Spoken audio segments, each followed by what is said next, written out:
Hey. Hi. Welcome back, guys, to my YouTube channel, Partnered Healing. This is your coach, Nkosazana, your relatable coach. Today, I want us to look at I want to tackle the most question that I receive most of the time. One of the questions that everyone asks, especially when people approach me, is when do I know whether I need therapy or I need life coaching? So today I will try and explain what are the nitty-gritties of those two. One of the things that I want to say is that these two are so related. They both work towards having a healthy mental state. So they are both working it in terms of mindset and changing your perspective on how you see things and how you tackle life. So I would speak about this topic, basing it on my own experience. Okay, one of the things is I am a certified life coach. I went through training as a life coach. Number two, I am a psychology student studying towards clinical psychology as well. Um, I have chosen to get in the field because I have felt the need that most people do need therapy, and most people need assistance when it comes to their mental health, because I have went through the same thing. And I will be basing this teaching in terms of my own experience, what I have went through. So let's start. Let me take you back. It was in 2018. A friend of mine invites me to a book launch, says, come, let's go and attend this book launch. This lady has written a book about money. And then at that time, I was in business. So, and I realized at that time as well that I was struggling with finances, and there were good months and there were very bad months. There were sort of like, highs and lows, highs and lows, highs and lows. I couldn't maintain a state of high. I couldn't get to a space where I break even all the time, but it was either I make a lot or I just don't make any. So when she invited me, I was like, oh well, maybe I'll learn something, let me go. And indeed, she tackled most of the things. And in terms, when we speak about money, how money is spiritual, how money it's attracted to how we feel and how we do our lives as well. So after that book launch, I have booked after that my own one-on-one session with her, as I wanted to go through my own finances and have her coaching me on how to get my business back in line. So the first consultation we did, she really picked up that, no, girl, I think you're suffering from depression. And my background at that time, I just left my I'm a physiotherapist by profession. So at that time I've branched more to business at that time, and I was like, no, I am from the medical field. You cannot tell me that I have depression that I've never really seen. But nevertheless, I have learned that when people suggest something, you must always get a second opinion. So I did, and I went to my family doctor, and then we started talking, and she asked various questions, and she picked up and she says, yeah, basically you are, Zuzile, you are actually, depressed. So I will then refer you to a psychologist.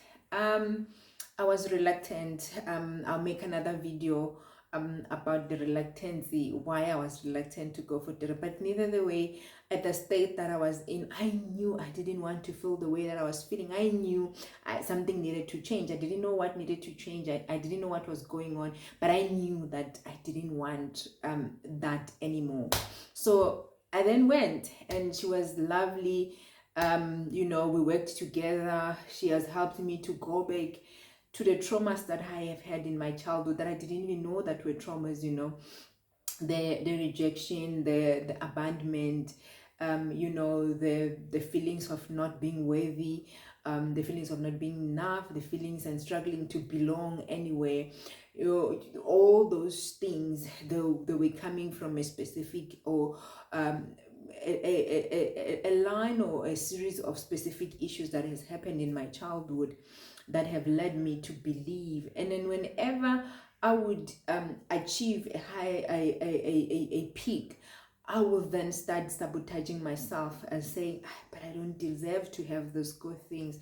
People like me, they've always lived on second hand out, how dare I can be." So it was at the back of my mind that trauma used to control me a lot. I'll take a lot of offense. I would people please. I would do things that I know deep down in my heart I don't want to do, but because I want to please the people that are around me, and I thought that's the only way that people could love me, because deep down I didn't believe that I'm lovable.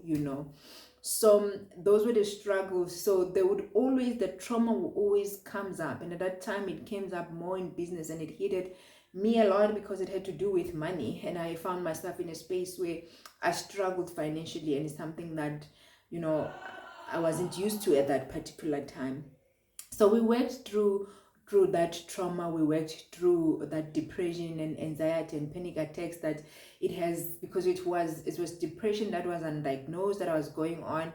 So I had anxiety, I had panic attacks, but I didn't even know all those things. I would have that, and then I would get better by myself.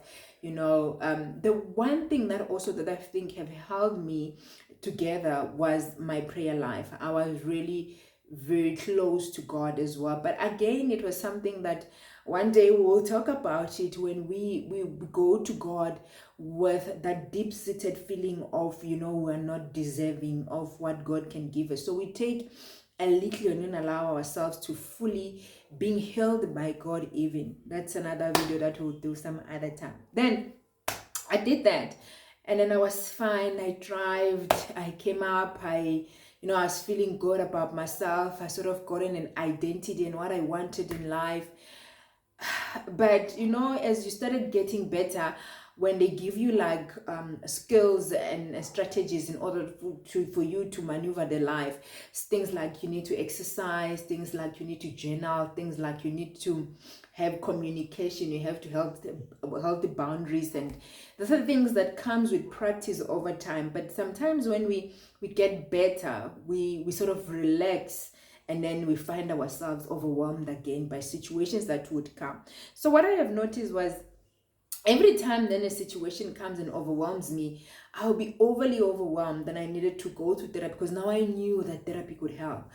But then at some point it started bothering me, which, am I going to live my life, every time going to therapy, getting better, and then that's when then I one time I was like, maybe I needed to work with a coach.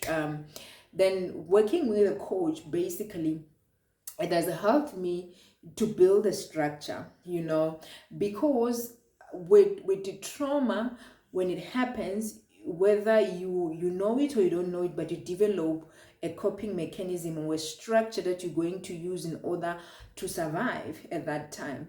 Be it you learn to be quiet and never talk about your feelings, it becomes a coping mechanism that you use it as a particular time. Or be it you are just a person that cuts people out of your life, and you do that in order to protect yourself from being continuously being hurt, because you don't know how to have boundaries. You don't know how to healthy communicate with other people. You think anger will tell people exactly how you feel, and people perceive you the way they in their mind, in their mindset, where they are, basically. So what life coaching has helped me at that time was to build a structure. They said there are healthy ways of dealing with situations, and there are unhealthy ways of dealing with situations. Like when someone is in your life and then they do something, you need to have boundaries, not cut people off. So one of the things that I've learned in life coaching was I needed to learn how to communicate. The boundaries that I needed to implement in my life, they needed to be communicated to the people that I'm putting a boundary on, and it needed to be clear, and people needed to know if you are failing to to do this as I have asked you, then our relationship will mean it has to end. And that was one of the things, that a very important thing, that you don't just cut people and you say, I'm no longer talking to them, and 10 years passes or 5 years passes, and then you hook up again, the same toxicity is still there. So things needed to be communicated. As one thing that I have to learn to have a voice. And remember, growing up and knowing that my voice didn't matter, I lost my voice. So therapy, when I went to therapy, it showed me where I lost my voice, and I realized that I do have a voice, but I lost it somewhere, and I needed to go and get it. And once I had my voice, I needed to speak. And how do I speak? What language do I use? And that's when life coaching came for me. And they taught me how to formulate goals. What is it that I want, and how am I planning to get it? Because most of the time is deep down, I'll know what I want, but I will not have a goal on how to achieve it. I will just assume that somewhere, somehow, one day things will just fall into my lap. But with life coaching, I then had to learn how to make goals. So it helped me to have clear goals, and how to break them down, and how to have realistic goals, and working towards them, those goals. How to change my own lifestyle towards implementing those changes as part of my life, not just for a certain period of my life. So I needed to know that if I have been exposed to depression, and something that maybe even generationally it is in my family, I needed to know that my prayer life needed to be, something that is consistent, and I have to have a relationship with God. I needed to know that exercise need to be part of my life, of my lifestyle. I needed to know that I cannot indulge in alcohol because it opens me up to that, depresses me. So those are the things that life coaching has taught me, to take accountability of what has happened to me as well. Yes, I have experienced trauma, but I have a life. And yes, I have given an opportunity to continue living. How do I then continue living? So for me, I would say, when do you need therapy or life coach? One of my coaches was saying to me at a time, when you feel you need something, when you feel you are overwhelmed, when you feel you can't breathe, when you feel you are overly, sad, you are overly, then you need therapy. You need to get to the bottom of what is the cause of this. But when you are level-headed and you feel there's somewhere, I have a hunger, I want this, but I don't know how to achieve that.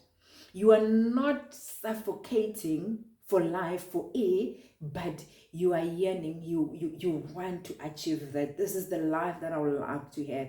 Then you get to a life coaching, and then we have someone who can help you transform your life, debunk your thinking methods, and debunk most of the things that you have learned as coping mechanism, and replacing them with healthy coping mechanism as you are working towards achieving certain goals in your life.